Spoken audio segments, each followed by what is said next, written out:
नमस्कार, मैं विजय प्रताप यादव। आप देख रहे हैं BP news Azamgarh Purvanchal YouTube channel में आप सभी दर्शकों का स्वागत है। उसके पहले आप चैनल को सब्सक्राइब करें ताकि सबसे पहले हमारी खबर आपको मिले। धन्यवाद।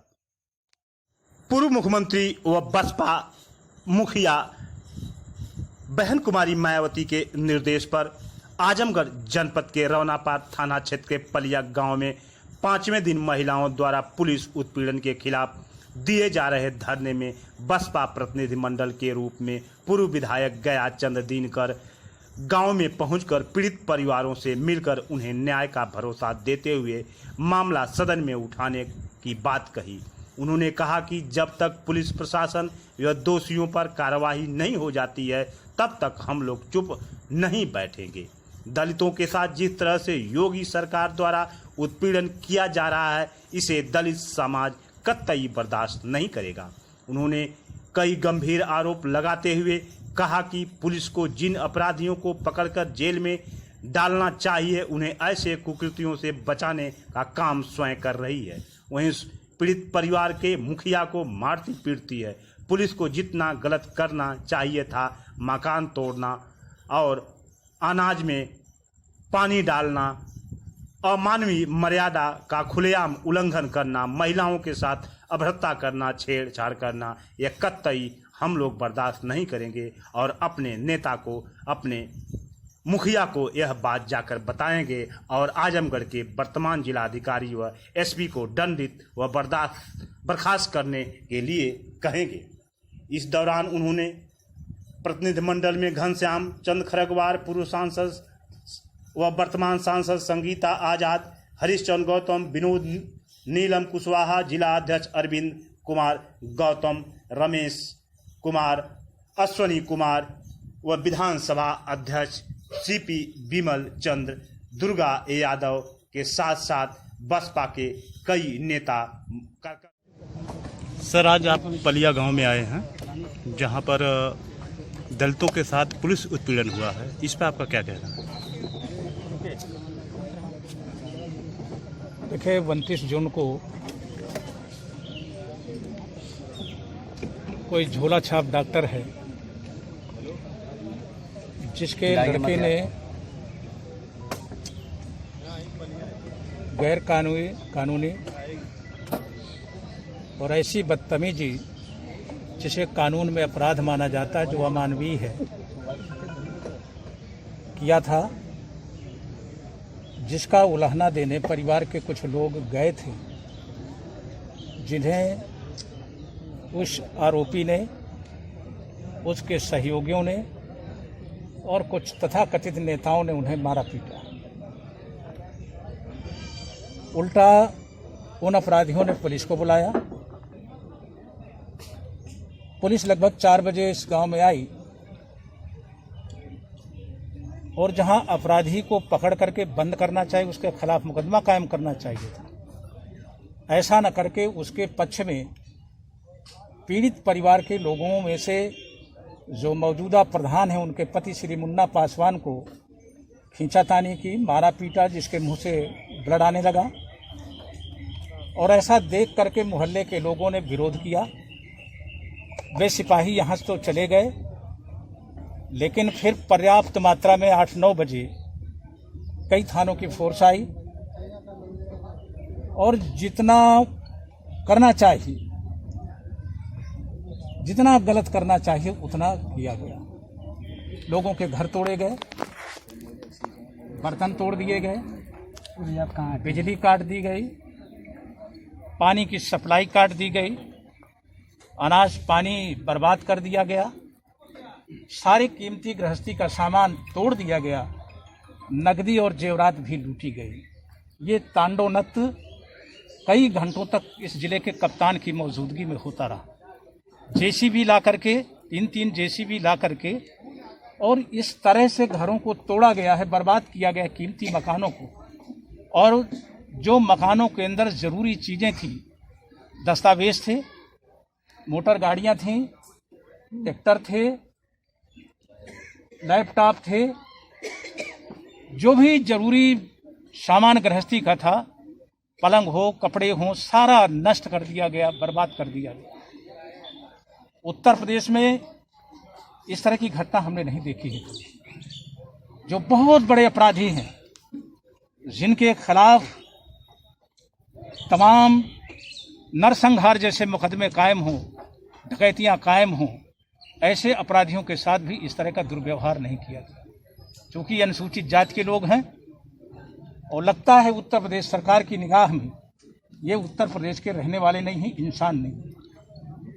जो इस जिले के जिलाधिकारी को और इस जिले के कप्तान को SC/ST एक्ट की धारा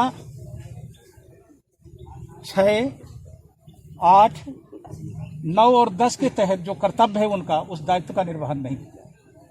जो IPC की सुसंगत धाराएं हैं, जिसके तहत अपराधियों के खिलाफ कार्रवाई होनी चाहिए, और इस घटना में संलिप्त चाहे वो पुलिसकर्मी हो, अपराधी हो या लोक सेवक, गैजेट ऑफिसर, उनके विरुद्ध सुसंगत धाराओं में जो मुकदमा कायम किया जाना चाहिए तो वो नहीं किया गया।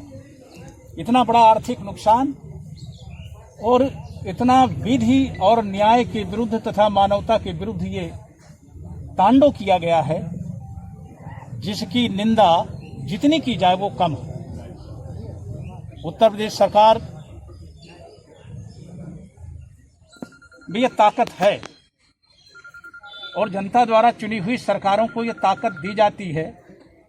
योगी एक व्यक्ति है, लेकिन जनता ने चुना है, चुन करके सरकार बनाई है, तो इस प्रदेश के चीफ मिनिस्टर, ऐसा चीफ मिनिस्टर जो अपराधियों को दंड न दे सके, जिसमें शास्ति देने की हिम्मत न हो, ऐसा मुख्यमंत्री 2 कौड़ी का है। पूरे प्रदेश में अपराध बेतहाशा बढ़े हैं और विशेष करके गरीब लोगों के साथ, अनुसूचित जाति की महिलाओं के साथ, बालिकाओं के साथ इस तरह का व्यवहार अपराध की श्रेणी में आता है और उन्हें बचाने वाले भी गंभीर अपराध के दोषी हैं, जिनके विरुद्ध कार्रवाई हो जाना चाहिए। इस गांव की समस्त महिलाएं और गांव के लोग जो पीड़ित पक्ष के लोग हैं, वे सब लोग धरने में बैठे हुए हैं और उनकी मांग है कि इस प्रदेश के मुख्यमंत्री को, यदि हम इस प्रदेश के रहने वाले लोग हैं, तो इस प्रदेश के मुख्यमंत्री को चाहिए कि वह आए, मौके में देखें, यहाँ के कप्तान और यहाँ के जिलाधिकारी को दंडित करें, सेवा से बर्खास्त करें। वे जन सेवा लायक नहीं। ऐसे लोक सेवकों को, जनता को उनके कार्य करने की जरूरत नहीं रह गई।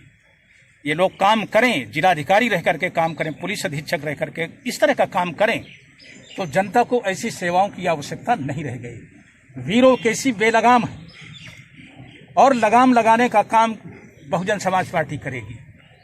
मैं इस पीड़ित परिवार से मिलने आया हूँ। यहाँ की हमारी माननीय सांसद हैं, हमारे मुख्य सेक्टर प्रभारी घनश्याम चंद्र खरवार जी और तमाम जिम्मेदार पदाधिकारी आए हैं।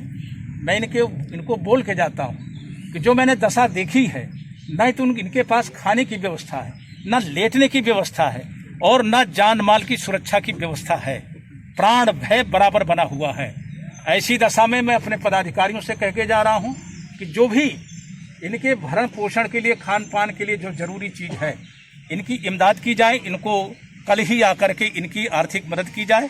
और यहाँ से जाने के बाद, चूंकि इस घटना को आदरणीय बहन जी, जो इस प्रदेश की 4 बार मुख्यमंत्री रही हैं, बहुजन समाज पार्टी की राष्ट्रीय अध्यक्ष हैं, ये घटना की जानकारी मिल गई थी, लेकिन ये समझा जा रहा था कि इस प्रदेश का मुख्यमंत्री उस ब्यूरोक्रेसी को दंडित करेगा जिन्होंने अपराधियों के बचाने के लिए इस तरह का व्यवहार निर्दोष लोगों के साथ किया।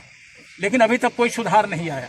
समाचार पत्रों में, इलेक्ट्रॉनिक्स मीडिया और प्रिंट मीडिया दोनों में ये प्रखर रूप से ये सूचना, इस जाति की और जुल्म की खबरें फैलाई गई, लेकिन इसके बाद भी इस प्रदेश की सरकार की कान में जूं तक नहीं रेंगती।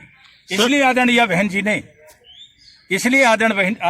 जी ने कल ही निर्देश दिया कि मेरे नेतृत्व में बहुजन समाज पार्टी के जिम्मेदार पदाधिकारियों का प्रतिनिधिमंडल जाएगा, हालात की जानकारी लेगा, तथ्यों को कलेक्ट करेगा और तथ्यों को कलेक्ट करने के बाद रिपोर्ट पेश करेगा। उस रिपोर्ट के आधार पर हम सख्त कार्रवाई करने का प्रयास करेंगे। सर, अगर पीड़ितों को न्याय नहीं मिलता है प्रदेश सरकार से, तो पार्टी क्या करेगी? पार्टी जो संवैधानिक तौर तरीके हैं, हर तौर तरीके को अपनाने का काम करेगी। और सर जो बहुजन समाज पार्टी के लोग अनुशासित लोग होते हैं, वे धरना प्रदर्शन या दंगा फसाद करने पर विश्वास नहीं करते। पीड़ा है, तकलीफ है, इसके प्रति हम संवेदनशील हैं और जब तक दोषी लोगों के खिलाफ सुसंगत कार्रवाई नहीं हो जाती, सख्त कार्रवाई नहीं हो जाती, हम चैन से नहीं बैठेंगे। हर कदम वो उठाएंगे जो इनके पक्ष में होगा, इनको राहत देने का होगा। बहुजन समाज पार्टी इस दुख की घड़ी में पूरी ताकत के साथ पीड़ित परिवार के साथ खड़ी है। धन्यवाद।